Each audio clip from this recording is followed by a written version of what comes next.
로마서 5장 18절과 19절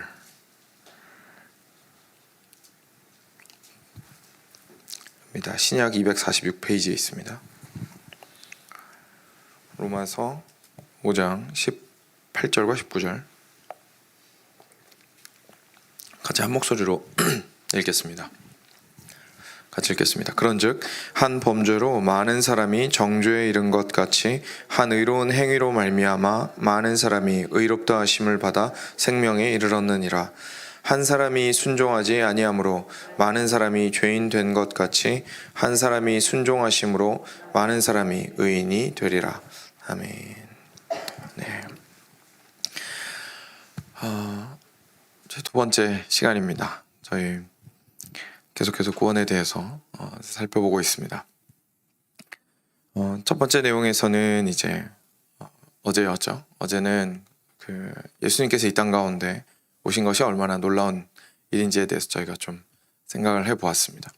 그 과정들이 예수님이 오시기 전부터 저희는 모르겠습니다. 구약을 혹시 어떻게 이해하시고 왜 예수님으로부터 모든 게 이야기가 시작되지 않고 그 앞에 그렇게 길게 구약이 있어야 되는지에 대해서 혹시 생각을 해보셨는지 잘 모르겠지만 어제 일단 저희가 알 수 있었던 이유는 예수님과 전혀 무관하게 구약이 주어진 것이 아니라 오히려 예수님을 준비하고 예수님을 바라보고 예수님을 소망하는 가운데에 구약이 지속적으로 진행되었다는 것을 저희가 알게 되었고, 무엇보다도 거기서 저희가 발견할 수 있었던 건 항상 싸울 수밖에 없었던 여자의 씨와 뱀이 하나님 아버지께서 그 싸움 가운데서도 항상 당신의 구원의 손길을 뻗으사 계속해서 여자의 씨를 유지해 오시고 그리고 이어 오시고 그리고 보존하시고 보존하셨다는 것을 저희가 좀 볼 수 있었습니다.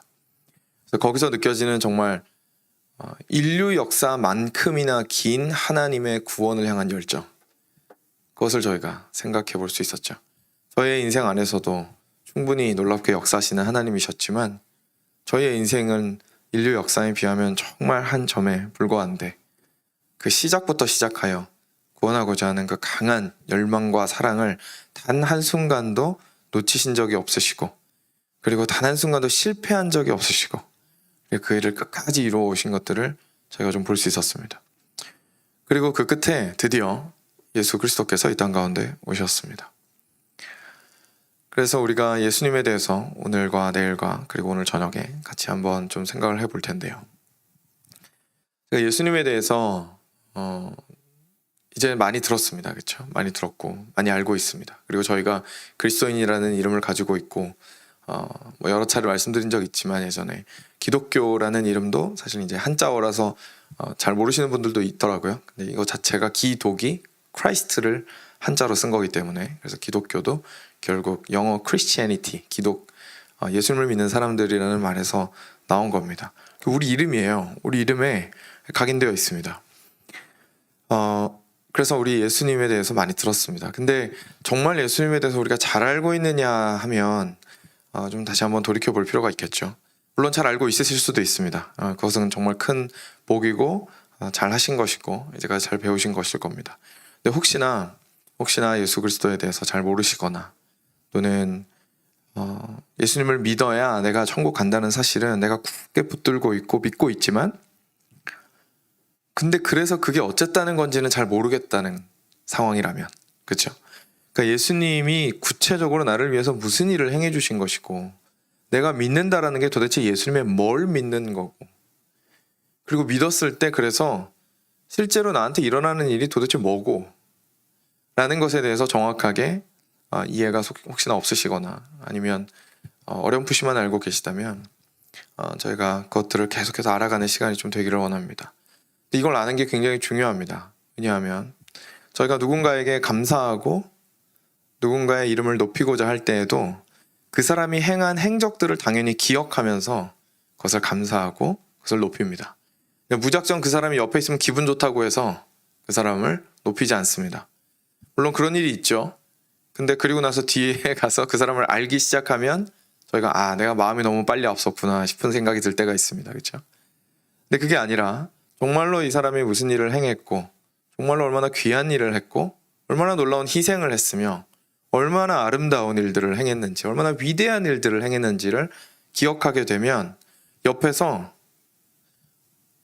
푸시하지 않아도 스스로 마음으로부터 우러나오는 존경과 사랑과 그리고 정말 존중의 마음이 당연히 생겨나게 될 겁니다.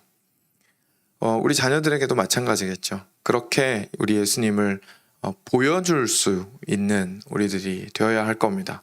우리 주변에 있는 사람들에게도 마찬가지고요. 그런 의미에서 이제 저희가 한번 예수님에 대해서 생각을 해볼 텐데요. 그 중에서도 오늘 이야기가 제가 판단하기에 아마 가장 생소하실 겁니다. 어쩌면 한 번도 못 들어보셨을 수도 있습니다. 그리스도의 순종이라는 제목 자체는 어쩌면 익숙하실 수도 있는데 이 순종이 의미하는 바가 그리고 이 순종이 우리한테 의미하는 바가 무엇인지를 생각해 보시면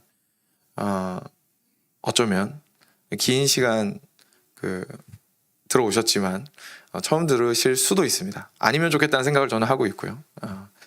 왜냐하면 실제로 교회에서 많이 이렇게 뭐랄까요 사장된 심하게 말하면 사정된 가르침 중에 하나입니다. 그런데 이제까지 전통적으로 기독교 교회는 계속해서 이 가르침을 가르쳐 왔었고 그리고 성경 안에서도 분명히 우리가 발견할 수 있는 가르침입니다. 부활도 사실 마찬가지인 것 같아요. 저희가 십자가에 집중하는 건 사실 너무 중요합니다. 그래서 십자가를 항상 바라보고자 하고 십자가의 의미를 알고자 하는 거 너무 중요하거든요. 근데 저희의 신앙이 십자가에만 머물다 보니까 안타깝게도 십자가 전후로 있었던 일들에 대해서 간과하는 경우가 참 많은 거죠. 그렇다 보니까 부활 그리고 그 앞에 있는 그리스도의 순종에 대해서는 많이 생각을 못하게 됐던 것 같아요. 물론 십자가에만 집중을 하는 것만으로도 충분히 훌륭합니다. 정말 많은 사람들이 특히 미국 교회와 이제 한국 교회도 결국 미국의 영향을 많이 받았기 때문에 한국 교회가 십자가를 잃어버렸다라는 것에 대해서 아주 한탄을 하는 이야기들을 많이 하기 때문에 저희도 그 이야기를 들으면 맞습니다. 그렇죠? 십자가 잃어버려가지고는 저희가 기독교가 기독교라고 말할 수 없습니다. 근데 저희가 거기서 멈출 수만은 없습니다. 왜냐하면 십자가를 올바로 이해하기 위해서라도 앞에 무슨 일이 있었고 그 뒤에 있는 부활이 어떠한 것인지에 대해서 알 필요가 있거든요. 그래서 오늘은 그리스도의 순종에 대해서 한번 생각을 해보도록 하겠습니다.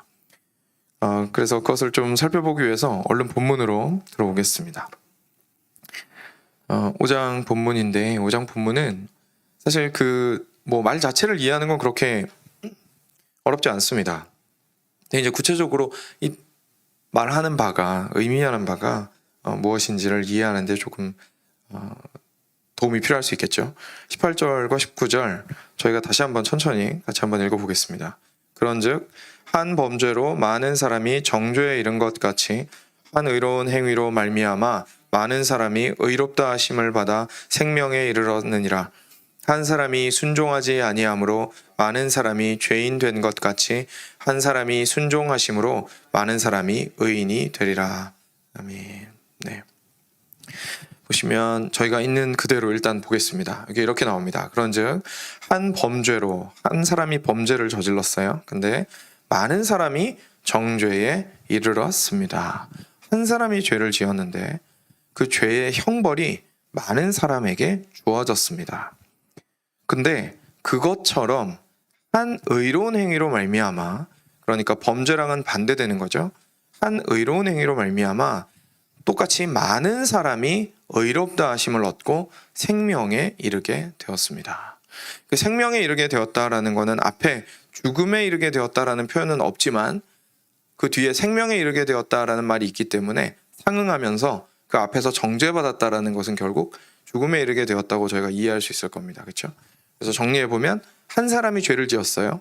근데 그 죄를 인하여 하나님께서는 죄의 벌을 많은 사람이 받게 하셨고 그리고 그 죄의 형벌은 결국 죽음이었습니다. 그런데 그것처럼 한 의로운 사람이 났는데 그 한 의로운 사람의 한 행동으로 말미암아 많은 사람이 의롭게 되었고 그것은 곧 생명을 얻는 것이었습니다. 이 구도가 이제 그려지시죠? 그리고 19절에서 사실 같은 얘기인데 이 얘기를 조금 다른 표현으로 합니다. 더 적극적인 표현입니다. 한 사람이 순종하지 아니함으로 이번에는 범죄라는 표현보다 순종하지 않았다라는 표현을 쓰고 있죠. 한 사람이 순종하지 않아서 많은 사람이 죄인이 되었습니다. 그런데 반대로 한 사람이 순종하여서 많은 사람이 의인이 되었습니다라는 것을 지금 이야기하고 있습니다.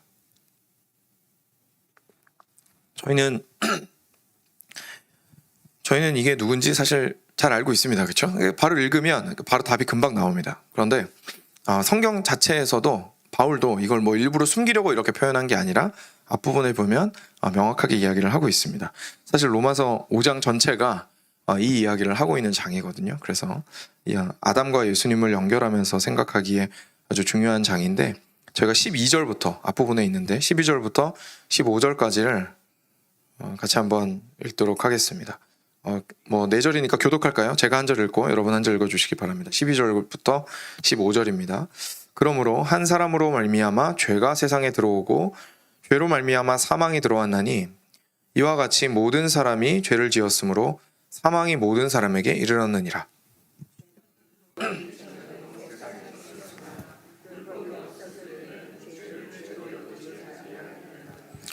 그러나 아담으로부터 모세까지 아담의 범죄와 같은 죄를 짓지 아니한 자들까지도 사망이 왕노릇하였나니 아담은 오실 자의 모형이라. 그 범죄와 같이 아니하니 곧 한 사람의 범죄를 인하여 많은 사람이 죽었은즉 더욱 하나님의 은혜와 또한 한 사람 예수 그리스도의 은혜로 말미암은 선물은 많은 사람에게 넘쳤느니라. 아멘. 네, 여기에서 누군지 정확하게 나옵니다. 처음에 아담이 범죄하였습니다.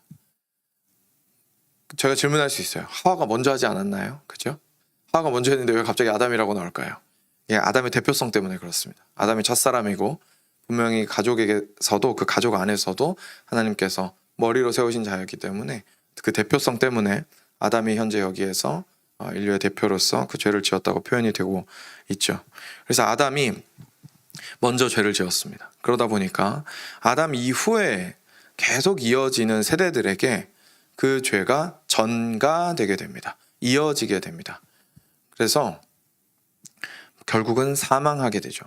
물론 이게 전가되었다라는 것이 혹시 예전에 에스겔서 제가 나눴던 거 기억하실지 모르겠는데 신년에 아버지가 포도를 먹었다고 해서 아들의 이가 시리지 않지 않느냐라는 말씀 혹시 기억하실지 모르겠습니다. 그러니까 내가 지은 거를 다른 사람한테 이렇게 묻지 않겠다라고 하나님께서 말씀하신 거예요. 이걸 생각하면 죄의 전가가 좀 이해가 안 될 수도 있어요. 그래서 이게 무슨 뜻이냐면 이런 겁니다. 하나님께서 죄에 대해서 내가 죄를 지었는데, 아담이 죄를 지었는데 그 이후 사람들한테 죄를 물으시는 건 저희가 타락의 결과에 대해서 쭉 보았죠. 그렇죠? 그 타락의 결과가 이어질 거라고 일단 말씀하신 겁니다. 그러니까 아담이 실제로 과실을 따먹은 것을 우리를 보고 너가 따먹은 거나 마찬가지야 라고 말씀하시는 건 아니에요. 내가 지은 죄는 내가 지은 죄입니다. 그래서 내가 지은 죄를 다른 사람한테 물으시진 않으세요. 그 에스겔서 말씀이나 다른 말씀과 같이. 그렇지만 아담이 지은 그 죄가 결과를 저희가 많이 보게 되었죠. 영혼이 망가졌고 하나님의 진노 아래 있게 되었고 여러 가지 것들을 보았는데, 그리고 죽게 되었고 사랑할 수 없게 되었고 천국에 갈 수 없게 되었고 하나님의 은혜에서 떨어졌고 뭐 온갖 것들이 있었습니다. 그 상태를 저희가 물려받게 된 겁니다. 계속해서 물려받게 된 거예요. 그리고 하나님의 벌을 받게 된 것입니다. 그러니까 저희가 한 가정에서 만약에 국가에 커다란 죄를 지으면 그 빚이 계속해서 대물림이 되어서 어떻게든 갚아내야 되는 것처럼 그 죄의 형벌은 지속적으로 대물림이 되게 되었던 거죠. 그래서 그런 의미에서 죄는 아담이 지었지만 그 아담이 지은 죄가 계속해서 그 뒤에도 그 책임을 물으시고 그리고 그 죄의 상태 안에 머물게 하셨습니다. 그걸 뭐 하나님이 하셨다기보다 여기에서 중요한 개념이 하나 등장하는데 아담의 독특함 때문에 그래요. 여기서 저희가 좀 발견하게 되는 게 아담의 독특함입니다. 아담이 왜 독특할까요? 아담 어차피 우리랑 같은 사람이잖아요. 그렇죠? 제가 여기서 아담이 독특하다는 건 그냥 단순히 아담이 우리보다 뛰어난 능력을 가지고 있었고 뛰어난 지혜를 가지고 있었고 하나님을 정말 우리보다 더 많이 사랑할 수 있었고 뭐 모든 것들을 다 가지고 있었다라는 것 이상의 의미를 말씀드리는 겁니다. 왜냐하면 오늘 본 말씀이랑 저희랑 비교해 보았을 때 저희의 이름을 여기에 대입을 할 수 있나요? 아담이 죄를 지어서 모든 사람이 사망에 이르렀습니다라는 말에 저희의 이름을 대입을 할 수 있을까요? 황영광이 죄를 지어서 이게 할 수 없습니다. 그렇죠? 그러니까 아담은 저희랑 같은 사람이었는데 아담만 가지고 있는 아주 독특함이 있었던 거예요. 아담만 가지고 있는 독특함이 있었던 겁니다. 그거는 결국 첫 사람이어서 가지고 있는 독특함이었습니다. 생각해 보십시오. 저희 모두는 부모님이 있습니다. 그렇죠? 일단 그 부분에서 아담과 가장 다른 겁니다. 저희 모두에게는 부모님이 있습니다. 그런데 아담에게는 그 위에 단 한 분 하나님이 있으셨습니다. 아담은 물려받은 게 없어요. 아담은 모든 것들을 하나님의 계획대로 하나님의 뜻 가운데에서 하나님이 의도하신 대로 창조받은 그 모습 그대로를 가지고 있었습니다. 본인이 시작인 거예요. 왜냐하면 시작은 하나님에게서 출발해야 되기 때문에 하나님이 아기를 낳을 수는 없거든요. 그렇죠? 그런 식으로 하시진 않아요. 근데 전혀 다른 존재이지만 하나님의 형상을 담지한 존재를 창조하셨습니다. 그런데 여기서부터는 하나님께서 뜻하신 바이지만 모든 인류가 혈통으로 엮어지게 창조하셨습니다. 그렇죠? 그러니까 여기서부터는 다른 거예요. 하나님이 아담을 만드신 거랑 아담이 그 이후 세대를 만든 거랑은 확연한 차이가 있죠. 그래서 여기서 오는 아담의 독특함이 있었던 거예요. 아담만이 가지고 있는 시조로서의 그 특별한 지위와 그리고 책임이 있었거든요. 아담은 그 이후부터 자기가 행하는 인류의 대표로서 모든 일들과 그리고 하나님께 어떻게 순종하고 하나님의 뜻에 어떻게 따르는지에 따라서 그 행동의 결과가 이후 세대까지 지속적으로 이어지게 되는 위치에 있었던 겁니다. 그것이 아담이 참 독특한 점이었습니다. 그래서 생명나무를 아담은 따먹었을까요? 안 따먹었죠. 그렇죠? 왜냐하면 저희가 보통 생각할 때 생명나무 왜 그때까지 안 따먹었을 수 있었을까? 이제 이런 생각을 할 수가 있는데 생명나무를 안 따먹었습니다. 확실한 건 왜냐하면 하나님께서 에덴 바깥으로 아담과 하와 내쫓으실 때 생명나무 열매를 먹을까 하노라 라고 하면서 쫓으셨거든요. 그래서 이것이 이제 성경에 명확하게 나와 있진 않은데 성경 전체를 보면서 저희가 이제까지 기독교 전통 안에서 많이 이야기가 되고 있고 저희가 그렇다라고 인정할 수 있는 설명 중에 하나는 뭐냐면 하나님께서 처음에 생명나무를 허락하셨을 때 아담한테 일종의 임무를 주셔서 하나님의 뜻을 올바르게 따르게 하셔서 때가 되었을 때에 그 생명나무를 먹을 수 있도록 허락하셨을 것이다 라는 추측입니다. 그래서 아담이 그때까지 따먹지 않고 못하고 있었던 거죠. 그런데 그 시험에 사실 실패한 거죠. 아담이 하나님의 뜻을 따르지 못했던 거예요. 그래서 생명나무 열매를 먹지 못하고 이어지게 된 겁니다. 그래서 우리가 추론할 수 있습니다. 아담이 그 대표성을 지니고 있었기 때문에 아담이 가지고 있는 그 대표성을 가지고 선과 악을 알게 하는 나무의 열매를 따먹음으로써 하나님께 불순종한 결과가 우리한테 쭉 이어졌던 것처럼 반대로 아담이 어느 정도 시간 동안 하나님 앞에서 잘 순종하고 있었다면 또한 선한 결과가 계속해서 우리에게로 이어졌을 것이다라는 것을 저희가 알 수 있어요. 아담이 지은 죄가 나에게까지 전가된다라는 것에 대한 불만이 되게 크거든요. 특히 어릴수록 커요. 그래서 유스그룹 가거나 제가 그때 우리 동부 가가지고 한번 청년부 설교한 적이 있었는데 거기서도 아이들이 그러더라고요. 그러니까 저도 사실 그랬어요. 그러니까 20대 때나 이럴 때는 복음 들으면 이게 너무 화가 나는 거예요. 내가 잘못한 것도 아닌데 이거에 내가 당한다라는 생각이 드니까. 근데 그 생각은 안 하는 겁니다. 아담이 잘했으면 잘한 것도 나랑 상관없이 나한테는 대물림이 됐을 거예요. 저희는 저희한테 오는 좋은 거에 대해서는 불만이 없거든요. 저는 가만히 있는데 위에서 내려오는 좋은 것들이 잔뜩 있잖아요. 삼성과의 재벌이 어쩌면 막 어릴 때 사춘기 때 막 불평했을 수도 있겠죠. 난 이것도 못하고 저것도 못해. 학교도 자유롭게 다닐 수 없어. 아 그래? 그럼 방 빼 라고 하면 그럴까요 걔가? 아니겠죠. 삼성가로부터 내려오는 그 재물을 자기가 누리고 있는 유익을 버리진 않겠죠. 그냥 자기가 하고 싶은 대로 못하는 게 답답할 뿐이죠.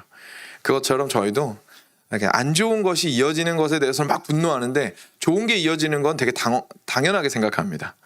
그런데 사실 아담에 의해서 좋은 것도 우리에게 이어질 수 있었는데 그렇지 못하게 되었다고 저희가 이해하시면 되겠습니다.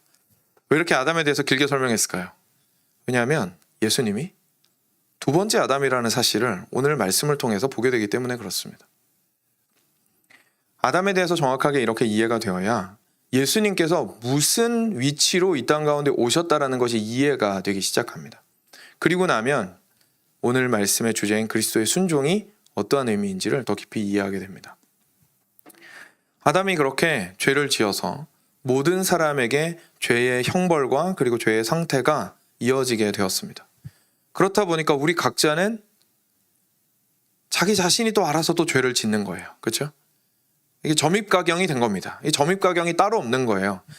처음에 아담이 한 죄를 지어서 엉망이 되어버린 본성이 가인과 아벨부터 시작해서 그냥 인간이 거의 지을 수 있는 최고의 죄에 해당하는 살인죄를 저지르고 그 이후에 이어지는 그 길들과 우리의 인생을 바라보았을 때 우리가 짓는 죄들의 모습을 보면 정말 점입가경이고 그 인간의 인구가 늘어나면 늘어날수록 저희가 기뻐해야 되는지 의심이 될 정도로 그 죄들이 서로 얽히고 죄의 형태는 다양해지고 죄의 수는 더욱더 늘어나기만 하는 겁니다. 보고 있으면 정말 끔찍한 광경인 거죠. 그럼 이 상황에서 저희가 타락에 아주 본질적이고 정말 그리고 전방위적으로 모든 영역에 영향을 미쳤다라는 것을 생각하고 나면 이 상황에서 우리가 어떻게 구원되어야 할까에 대해서 생각을 할 수밖에 없는 겁니다. 근데 우리로서는 방법이 없죠. 그런데 하나님께서는 놀라운 계획을 가지고 계셨습니다. 왜냐하면 무엇이냐면 새로운 아담을 우리한테 주시는 거예요. 근데 왜일까요? 왜 우리한테는 새로운 아담이 필요할까요? 첫 번째는 사실 당연합니다. 우리가 실제로 타락이 너무나 본질적이기 때문에 본성적이기 때문에 우리가 우리 힘으로 할 수는 없기 때문에 그렇습니다. 그러니까 아담의 아담의 혈통 밑에 존재하면 죄를 벗어날 수가 없는 거예요. 그렇죠? 왜냐하면 아담이 이 죄를 지었고 그리고 그 아담이 대표이기 때문에 아담에게서 나온 모든 사람들은 그 영향 아래에 있기 때문에 죄의 영향 아래에 있기 때문에 그것을 벗어날 수가 없는 겁니다. 아담의 혈통 안에 있는 이상은. 근데 문제가 아담의 혈통을 벗어나는 사람이 존재하지 않는다는 데 문제가 있는 거예요. 그런데 새롭게 모든 것들을 뒤집어서 새롭게 창조하지 않으시고 리셋 버튼을 누르지 않으시고 현재 있는 상태에서 리셋 버튼을 누르는 것과 마찬가지인 효과를 내려면 새로운 시작점을 찍으셔야 했던 겁니다. 새로운 시작점을. 그리고 그 새로운 시작점으로부터 사람들이 이어질 수 있도록 하셨어야 했던 거죠. 이 방법이 아니고는 하나님께서 하실 수 있는 단 한 가지의 방법은 다 쓸어 없애버리고 새롭게 시작하시는 겁니다. 그리고 한 번 하셨습니다. 노아 때. 실제로 다 쓸어버리고 한 점으로 시작하고자 하셨습니다. 물론 그 노아도 아담에게서 나왔지만 그리고 그 일 때문에 모두를 다 쓸어버리고 노아에게서 시작하여도 이 문제가 해결되지 않는다는 것이 분명해졌습니다. 아담이라는 대표성을 지닌 또 다른 대표성을 지닌 자가 와야만 노아 수준으로도 부족하고 또 다른 대표성을 지닌 자가 나타나야만 확실한 구원의 역사가 이루어질 수 있다는 것이 분명해졌죠. 그래서 하나님께서는 제2의 아담을 필요로 하셨던 겁니다. 그런데 그리고 우리에게도 그렇죠. 우리가 구원을 받으려면 그러면 이 제2의 아담이 어떠한 사람이어야 할까요? 일단 사람이어야 됩니다. 그렇죠? 일단 사람이어야 돼요. 왜냐하면 사람이 아니면 저희의 대표가 될 수 없습니다. 저희의 대표가 될 수 없어요. 아담을 대체해야 되기 때문에 그냥 아무나 갖다 앉혀가지고 그냥 신비한 외계인을 만들든 놀라운 슈퍼비잉을 만들든 해가지고 그 자리에 앉힌 다음에 사람을 다스리게 하는 것으로는 문제가 해결되지 않습니다. 왜냐하면 인간의 대표성을 가진 아담이 문제를 일으켰기 때문에 그 문제를 해결하려면 결국 인간의 대표자를 새로 세워야 하는 것이었던 거죠. 사울이 대표로 있었지만 다윗을 새롭게 세우셔야 했던 것처럼. 그래서 새로운 대표는 일단 사람이어야 했습니다. 그런데 사람임에도 불구하고 아담의 혈통에서 나지 않아야 했던 거예요. 그래서 하나님께서 놀라운 방법을 택하십니다. 바로 처녀를 택하사 성령으로 잉태하여 거기에서 나오게 하신 것이죠. 마리아에게 성령이 잉태하여서 예수 그리스도께서 나오셨다는 것은 절대로 저희가 포기할 수 없는 신앙 진리 중에 하나입니다. 이런 이유 때문에. 이건 그냥 하나님께서 놀라운 일을 행하셨다는 게 아니라 그 일이 있지 않으면 새로운 대표가 아담의 혈통 바깥에서 날 수가 없습니다. 아담의 대표성으로부터 자유로운 자기 자신이 새로운 시작이 될 수 있으면서도 인간의 배에서 나왔고 인간의 육신을 입고 있는 인간으로 나오기 위하여 그 처녀의 배에 성령께서 잉태하셔서 예수 그리스도께서 나오실 수밖에 없었던 거죠. 그렇지 않으면 이 새로운 아담이 되실 수가 없었거든요. 그리고 나서 나온 그 사람은 하나님의 뜻을 따라서 살았어야 했습니다. 아담이 지었던 죄에 대해서 저희가 좀 앞에 길게 생각해 보았는데요. 아담이 결국 하나님 앞에서 잘못한 것은 그 시작은 불순종이었습니다. 그렇죠?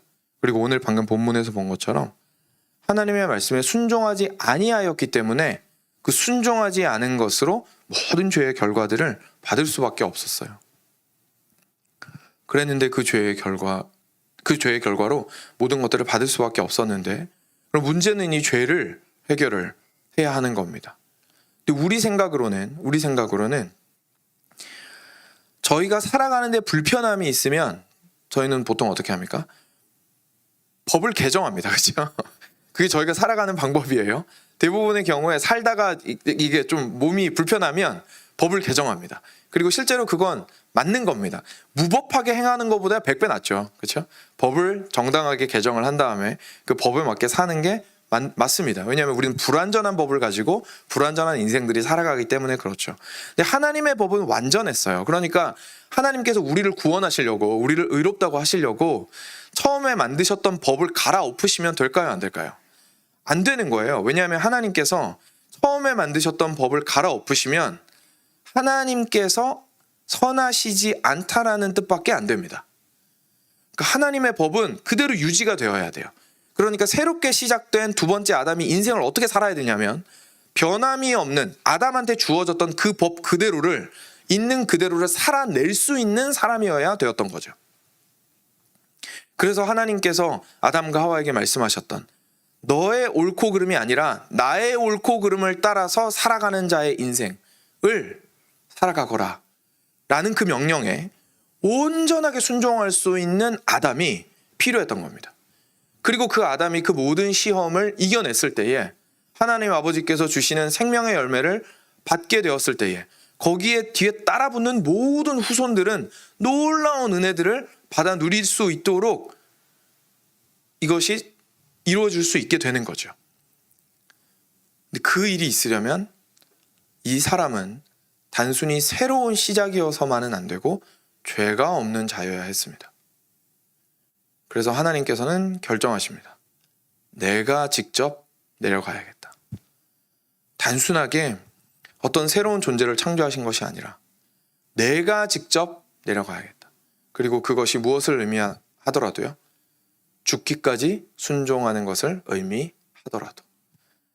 이것이 하나님께서 우리에게 보여주신 두 번째 아담이신 예수 그리스도를 우리한테 보내어 주신 이유 중에 하나이고, 독특한 성령으로 잉태하여서 이렇게 이 땅 가운데 나게 하시고 그리고 그 모든 과정들을 거치게 하신 이유입니다. 굳이 하나님께서 내려오셔야 했고, 이슬람이 아무리 우리 보고 우리는 예수님을 믿어, 근데 예수님은 그냥 여러 선지자 중에 한 명이야 라고 이야기를 하는 가르침을 우리가 절대로 받아들일 수 없는 이유는 이걸 포기하는 순간 우린 뭘 포기하는 거예요? 둘째 아담 되신다라는 예수 그리스도의 정체성을 포기하는 거예요.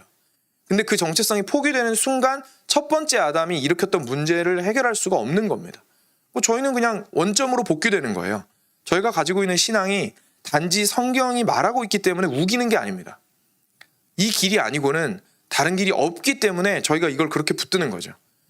우리 아이들이 기독교의 배타성에 대해서 질문을 많이 합니다.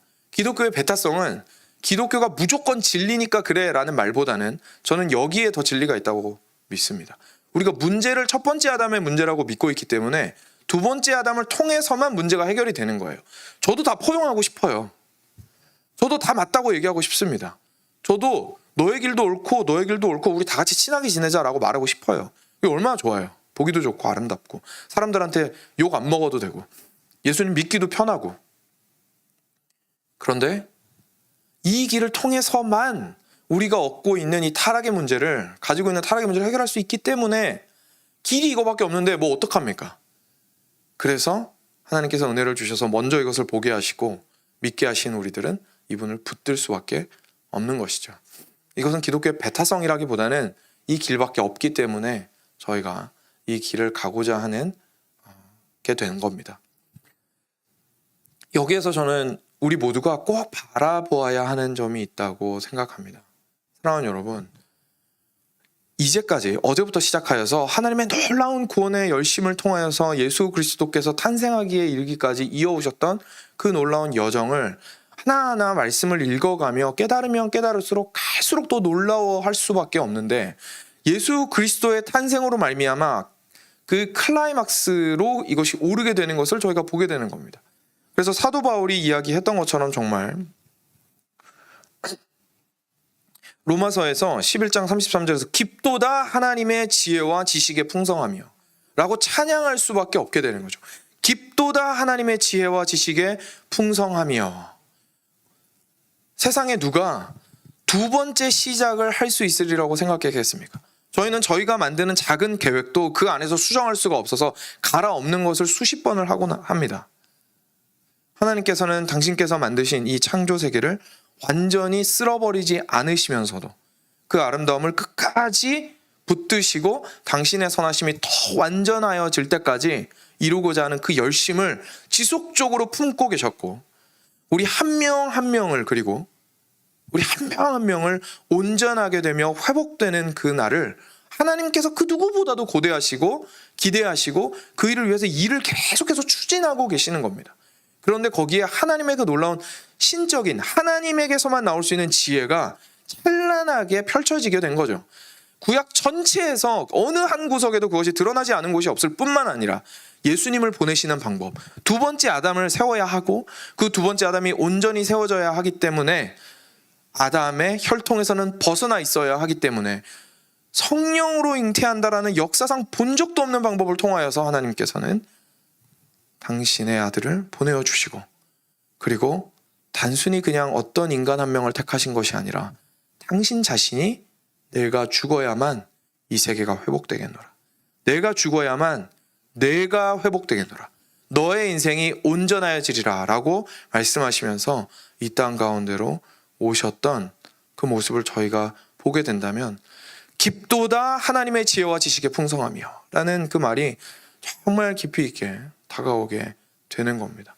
하나님의 지혜를 찬양하는 이유는 여기에 있습니다. 세상 누가, 그 어떤 신이 이런 사랑과 이런 지혜를 보일 수 있습니까? 인간적으로 이런 생각을 논리적으로 해낼 수 있을지 모르지만 실제로 그 일을 할 수 있는 자는 없습니다. 그리고 그 일을 실제로 할 수 있는 사람은 있더라도 자기 자신이 그 일을 하려고 하는 사람은 없습니다. 세상에 의인은 많아서 친구를 위해서 죽고자 하는 자는 많지만 사실 악인을 위해서 죽고자 하는 자는 없습니다. 그런데 우리 예수님께서는 이 길을 당신의 그 놀라운 지혜로 생각하셨을 뿐만 아니라 완벽하게 이루셨고 그리고 스스로 이루신 겁니다. 이것이 우리가 보게 되는 그리스도의 순종의 의미 첫 번째 부분입니다. 그 근간입니다. 첫 번째라기보다 그 근간입니다. 그리고 이 바탕 위에서 저희가 앞서 살펴보았던 것처럼 예수님께서는 지속적으로 순종하는 삶을 살아가셨던 거죠. 예수님께서는 그렇다면 어떻게 아담이 했어야 했던 그 순종들을 예수님께서는 이어가셨을까요? 제가 몇 가지 예를 좀 들어드리려고 합니다. 로마서 3장 23절 어제 저희가 함께 보았는데요. 로마서 3장 23절은 이렇게 말합니다. 모든 사람이 죄를 범하였음에 하나님의 영광에 이르지 못하였다. 모든 사람이 죄를 범하였습니다. 그런데 예수님께서는 히브리서 4장 15절에 이렇게 말합니다. 우리에게 있는 대제사장은 우리의 연약함을 동정하지 못하실 리가 아니요 모든 일에 우리와 똑같이 시험을 받으신 이로되 어떻다고요? 죄는 없으시니라. 예수님께서는 범죄하지 않으셨습니다. 전혀 죄를 짓지 않으셨습니다. 그러면 그 모습이 그냥 거기에서 끝났을까요? 아닙니다. 아담이 실패했던 시험을 예수님께서는 온전히 승리하시는 것을 보게 됩니다. 예수님께서 공생의 생활을 시작하시기 직전에 혹시 당하신 일이 무엇인지 아시나요? 세례 받으시고 그리고 실제 사역을 시작하시기 전에 시험 받으셨습니다. 그리고 그 시험을 완전히 이기셨습니다. 저희 마태복음 4장으로 잠깐 가볼까요?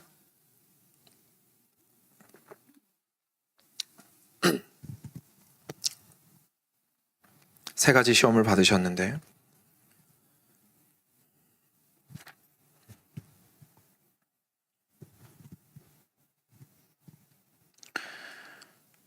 눈으로 따라오시면 되겠습니다. 제가 읽겠습니다. 그때 예수께서 성령에게 이끌려 마귀에게 4장 1절입니다. 1절부터 11절까지 마태복음 4장 1절부터 11절입니다.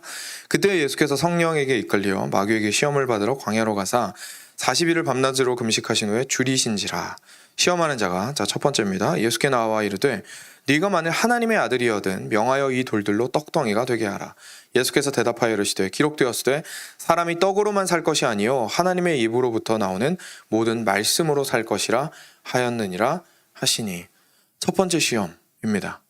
아담은 그 유혹에 넘어가서 선과 악을 알게 하는 나무의 열매를 따먹었습니다. 그 열매는 그에게 보암직도 하고 먹음직스럽기도 한 것이었습니다. 내가 그것을 보고 따 먹으면 살 것이라는 생각이 들게 만드는 열매를 자기 눈으로 보고 하나님의 명령보다 자기 눈에 보이는 것을 더 귀하게 여기고 따서 먹었습니다. 예수님께서는 그 시험에서 승리하셨습니다. 가장 배고프고 굶주린 상황 가운데에서 이것을 돌을 떡덩이로 만들어서 먹으라고 하는 보암직도 하고 먹음직스럽기도 한 그 시험에서 예수님께서는 온전히 승리하신 거죠. 어떻게 해요? 거부하심으로써. 이유가 뭐였죠? 하나님의 말씀으로 내가 살 것이다. 나를 참으로 살게 하는 것은 이것이 아니라 하나님의 말씀을 따라 사는 것이다. 내가 사는 것이 선과 악을 알게 하는 나무의 열매를 먹으면 하나님과 같이 되어서 살 것처럼 생각했지만 아니 이것을 거부하고 먹지 말라고 하신 하나님의 말씀을 따르는 것이 내가 온전히 사는 것이다. 예수님께서는 시험에 승리하셨습니다. 두 번째 시험입니다. 이에 마귀가 예수를 거룩한 성으로 데려다가 성전 꼭대기에 세우고 이르되 네가 만일 하나님의 아들이어든 뛰어내리라. 기록되었을 때 그가 너를 위하여 그의 사자들을 명하시리니 그들이 손으로 너를 받들어 발이 돌에 부딪히지 않게 하리로다 하였느니라. 예수께서 이르시되 또 기록되었을 때 주 너의 하나님을 시험하지 말라 하였느니라. 여기서 예수님은 철저하게 둘째 아담의 위치에서 지금 말씀하고 계십니다. 인간의 위치에서 말씀하고 계신 거예요. 인간의 위치에서 하나님을 시험해 보아. 하나님의 말씀이 진짜인지 아닌지 한번 확인해 보아. 라고 말하는 사탄의 음성에 대해서 예수님께서는 아니 나는 하나님의 말씀을 의심하지 않겠노라. 하나님의 말씀을 나는 시험하지 않겠노라. 하나님을 시험하는 것은 잘못된 것이다. 그것은 오히려 내가 죽는 길이다 라는 것을 지금 말씀하심으로써 그 유혹을 이겨내신 겁니다. 아담이 실패했던 그 명령을. 아담은 그 유혹을 통하여서 하나님을 시험하고자 했던 거죠. 이거 따먹으면 진짜 하나님이 말씀하신 대로 될까? 그죠? 그런데 예수님께서는 그것을 이기셨습니다. 세 번째입니다. 예수께서 또 이르시되 마귀가 또 그를 데리고 8절입니다. 마귀가 또 그를 데리고 지극히 높은 산으로 가서 천하 만국과 그 영광을 보여 이르되 만일 내게 엎드려 경배하면 이 모든 것을 내게 주리라. 이에 예수께서 말씀하시되 사탄아 물러가라. 기록되었을 때 주 너의 하나님께 경배하고 다만 그를 섬기라 하였느니. 이에 마귀는 예수를 떠나고 천사들이 나와서 수종드니라. 사탄은 그 전략을 바꾸지 않았습니다. 너도 신이 될 수 있어. 인간의 대표인 예수님에게 그렇게 시험을 한 겁니다. 너도 신이 될 수 있어. 예수님께서는 말씀하십니다. 아니, 나는 나의 영광보다 아버지 하나님의 영광을 구하겠노라. 그것이 인간인 내가 할 일이다. 인간의 대표로서 아담은 실패했으나 하나님의 영광을 온전히 내가 먼저 구하겠노라. 내가 높아지는 게 지금 중요한 게 아니다. 아버지 하나님의 뜻이 온전히 이 땅 가운데 이루어지고 하나님의 영광만이 높아지는 것이 중요하다. 이렇게 아담이 실패했던 그 모든 시험에서 하나하나 조목조목 반박하시며 하나님 편에 서서 하나님의 법을 끝까지 지키시고 사탄의 유혹을 이기신 예수 그리스도, 우리의 둘째 아담의 모습을 우리가 여기서 보게 됩니다. 실제로 예수님께서는 아담이 실패했던 것을 승리하셨습니다. 그리고 나서 이 부분은 저희가 짧게만 살펴보겠지만, 아담이 실패했던 하나님의 뜻을 따라 사는 그 삶에서 예수님께서는 이렇게 말씀하셨죠. 요한복음 6장 38절입니다. 제가 읽어드리겠습니다. 요한복음 6장 38절에 내가 하늘에서 내려온 것은 내 뜻을 행하려 함이 아니요 나를 보내신 이의 뜻을 행하려 함이라. 그리고 5장 19절에도 이렇게 말씀하십니다. 그러므로 예수께서 그들에게 이르시되 내가 진실로 진실로 너희에게 이르노니 아들이 아버지께서 하시는 일을 보지 않고는 아무것도 스스로 할 수 없나니 아버지께서 행하시는 그것을 아들도 그와 같이 행하느니라. 온전히 하나님의 뜻 안에서 하나님을 순종하며 그 길 위에 서 계신, 하나님이 말씀하신 것 외에는 아무것도 하지 않으시는 놀라운 예수 그리스도의 모습을 저희가 보게 됩니다. 예수님의 순종. 여러분, 우리가 예수님을 믿는다고 말할 때, 말씀을 맺으면서 저희가 이제 몇 가지 적용하기 원하는데요. 예수님을 믿는다고 말할 때 그것은 예수님을 받는다는 뜻입니다. 예수님을 받는다는 뜻은 예수님이 하신 일을 저희 것으로 받는다는 뜻입니다. 근데 저희가 예수님께서 하신 일을 십자가에서 하신 일로만 생각하면 저희가 믿음으로 받는 것이 곧 십자가에서 행하신 일로만 국한되겠죠.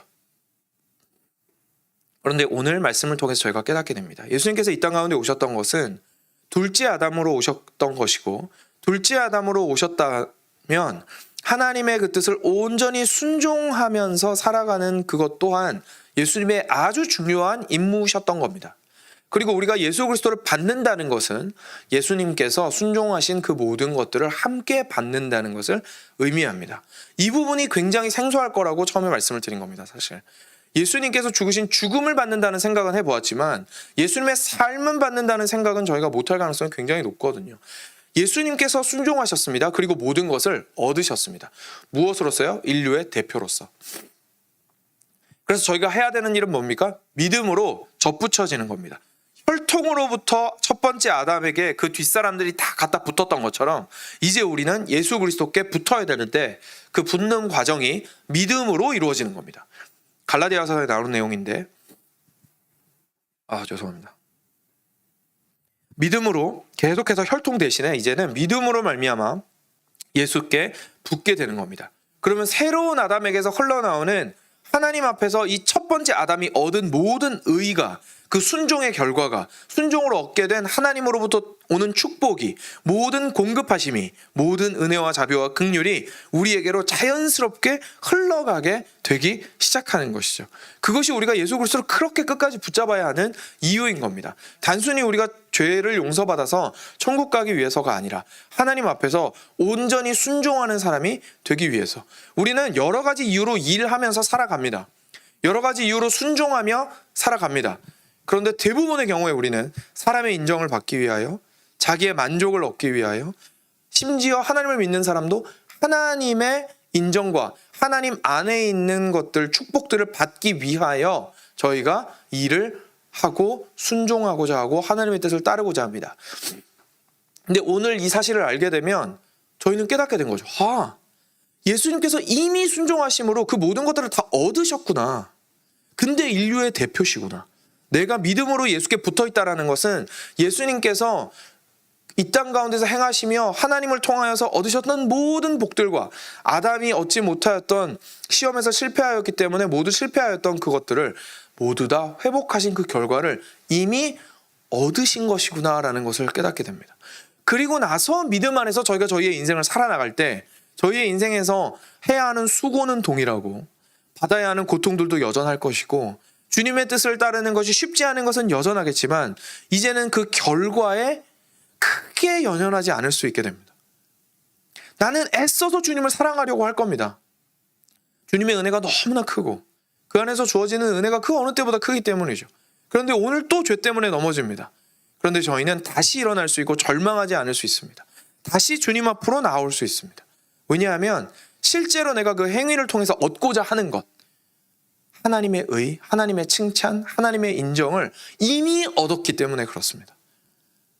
우리가 이 일을 통해서 얻고자 하는 것은 이미 얻은 상태예요. 그러니까 우리의 일의 의미는 예수 그리스도께서 하신 그 일에 참여하는 것으로 완전히 바뀌게 되어버리는 것이죠. 우리는 예수님이 하시는 일 안에서 함께 기쁨으로 일하는 자들입니다. 그래서 예수님께서는 나의 멍에가 가볍다고 말씀하신 것이죠. 우리가 인간의 인정을 얻기 위해서 또는 나의 부요함을 위해서, 나의 풍성함을 위해서, 하나님의 인정을 얻기 위해서 일하였다면 우리는 눈을 돌려 예수 그리스도께서 어떻게 순종하셨는지를 바라보고 믿음으로 주께서 하신 일을 받는 것이 우리가 참으로 자유로워지는 길입니다. 그것이 우리가 가장 절망 가운데 있을 때 일어날 수 있는 이유이고 이것이 우리가 교만할 수 없는 이유입니다. 나의 일이 이 땅 가운데서 승승장구할 수 있어요. 승승장구할 수도 있어요. 그런 사람들이 있거든요. 희한하게 저 사람은 뭐만 하면 다 잘 돼요. 그럼에도 불구하고 교만하지 않을 수 있습니다. 왜냐하면 오는 모든 복들이 자신의 의로 말미암아 오는 것이 아니라 자기가 믿음으로 주께 붙어 있기 때문에 예수께서 이미 얻으신 것을 준 것이라는 것을 안다면 말이죠. 그 사실을 아는 사람은 온갖 것들을 가지고 있더라도 옆에서는 부러워하고 시기하고 질투하더라도 하나님 앞에서 자신의 그 믿음이 떳떳하다면 하나님께서 주신 것으로 인정할 수 있고 그것들을 감사함으로 그 길을 갈 수 있을 겁니다. 교만하지 않으면서. 이것이 우리 그리스도인이 정말로 그리스도 어떻게든 주님 앞에 붙어 있어야 하는 이유이고 어떻게든 참 믿음을 가지고 주님을 온전히 삶과 죽음 모두를 받고자 하여야 하는 이유이고 저희가 항상 주님을 묵상하고 바라보아야 하는 중요한 이유입니다. 사랑하는 여러분, 여러분들에게 그리스도의 순종을 보시면서 누리시는 자유와 그리고 그 안에서 누리시는 참 평안과 그리고 행복이 있으시기를 주님의 이름으로 축원드립니다. 시간 함께 기도하겠습니다.